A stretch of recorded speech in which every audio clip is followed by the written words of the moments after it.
بسم اللہ الرحمن الرحیم۔ زندگی میں ایک مرتبہ عمرہ سنت مؤکدہ ہے۔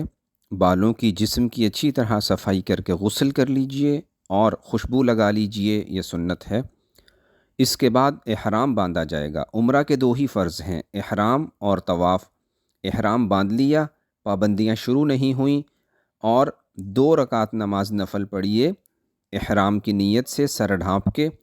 اس کے بعد نیت کریں عمرہ کی اور تلبیہ لبیک اللہم لبیک پڑھیں، احرام کی پابندیاں شروع ہو جائیں گی۔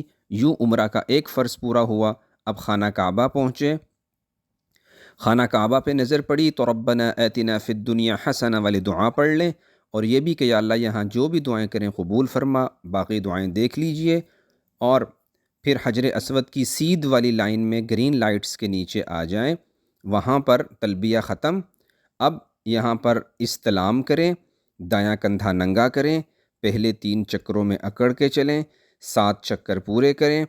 مقام ابراہیم کے پیچھے آپ کو 2 نفل پڑھنے ہیں جس میں طواف والوں کو تکلیف نہ ہو، اور واپس پانی وغیرہ پی کے آ جائیں۔ پھر حجر اسود کی لائن کی طرف ایک دفعہ دور سے استلام اور کریں۔ اب عمرہ کے دونوں فرض پورے۔ اب عمرہ کے 2 واجب باقی ہیں، صفا مروہ اور حلق۔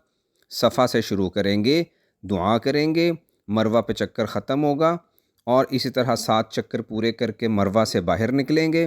بال کٹوائیں گے، خواتین وہیں پہ بال سائڈ پہ ہو کے اپنے خود بھی کاٹ سکتی ہیں، ساتھ محرم بھی کاٹ سکتے ہیں، اور یوں اللہ کے فضل سے عمرہ مکمل ہو گیا۔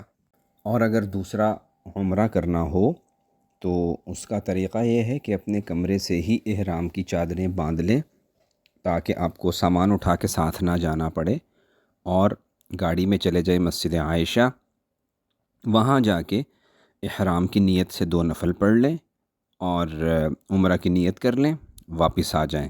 بس یہ آسان سا عمل ہے۔